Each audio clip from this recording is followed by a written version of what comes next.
Breaking the Wall to Next Generation Sustainable Research. Fabian Feutlinske, Natural Entrepreneurs, Nature-Inspired Entrepreneurship in Schools, Germany. Well, thank you.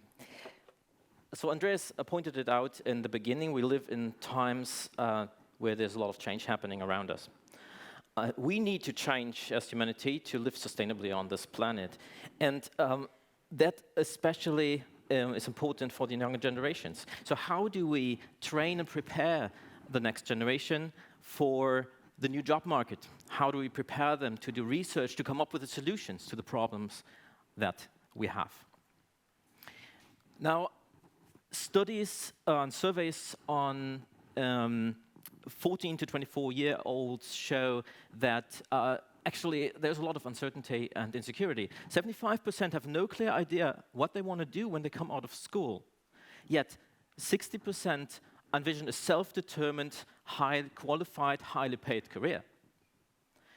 Now, this generation spends on average 6.5 hours daily online, with a 95% consuming media and socializing instead of participating in meaningful projects. Yet, there is an interest of 80% that want to engage and have positive impact. So what you see here is a huge discrepancy between ambition and action. So how do we guide this generation?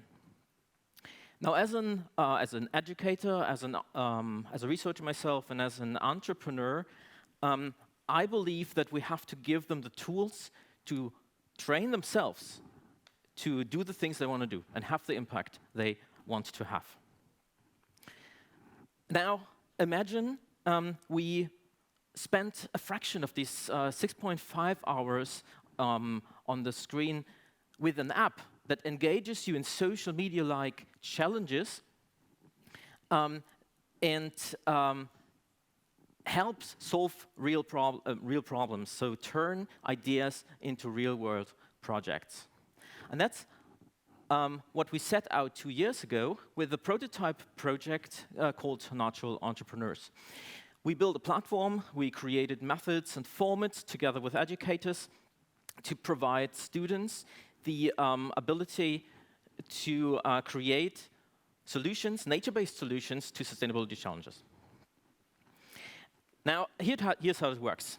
So students visit the Natural Entrepreneurs platform. They form teams and select challenges based on the SDGs. For example, how do we create a solution for irrigation systems in climate change-affected communities in central Spain? So that is a real solution that was picked. They research nature-based solutions. So for example, this reptile, which is called the thorny devil, which is actually able to harvest water from the air and channel it towards its mouth. Now, to take these ideas from online to offline, students create these kind of prototypes. These are low-grade prototypes, but they help to research the phenomenon of condensing water on a surface and then using capillary forces to guide it to the crop. Now, in order to get the best feedback possible, we need to take it online again.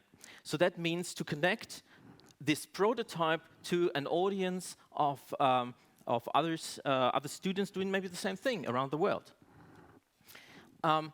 So what we can do is we shoot a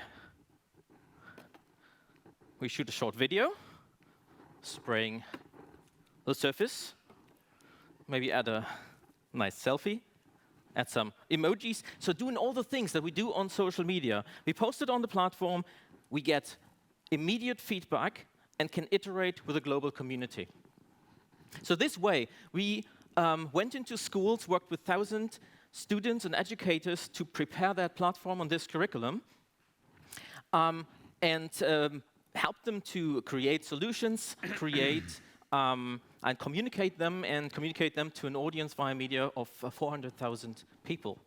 Now, what we envision is that we not only reach 1,000 people, But we want to reach 10 million, 100 million people. So how do you scale this approach?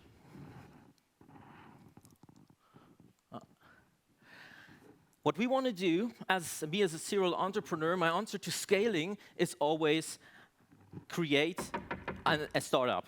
And that's what we want to do. We're creating the next startup that actually engages people on their social media streams, solving sustainability problems. Thank you. There you go.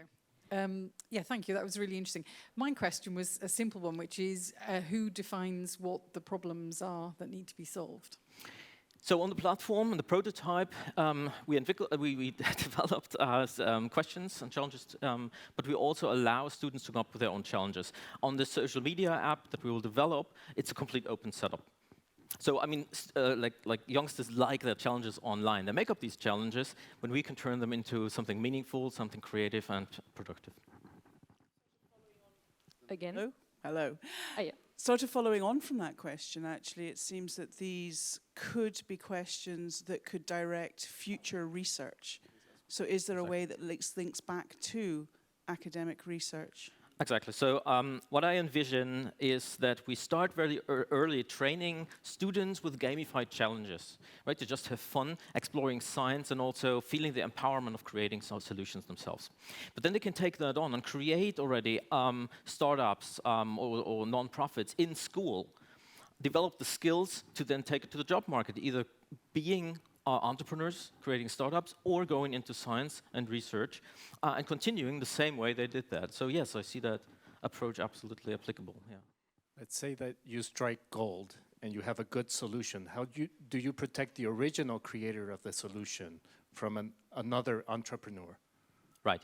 So this is always the question really in terms of IP. So how do we reward sharing on the one hand? Like if I share, what do I get back? And on the other hand, if I do not want to share, how do I protect my IP? So for this, I have a tech startup, and we're actually developing this technology to have a reward system that rewards sharing. And if you want to close it off, then your IP, which is basically a data unit, is protected on the blockchain. So only you can access it, and you only can regulate the access from the outside. I think this is my general question. How do you measure your impact? So here we did surveys with the students, with the teachers. We had dissemination and multiplication formats. So we used semi-quantitative approaches. And what we get out is that actually schools, teachers, they really love the approach. And they say we can't implement it because our curriculum is too tight and too strict. We can't support this multidisciplinary and digital approach. But the students themselves reply very well, and they do not have these restrictions. So they can take that up. So from the experiences here from this project, we learn that schools might not be the target audience, but the students themselves might be. Thank you.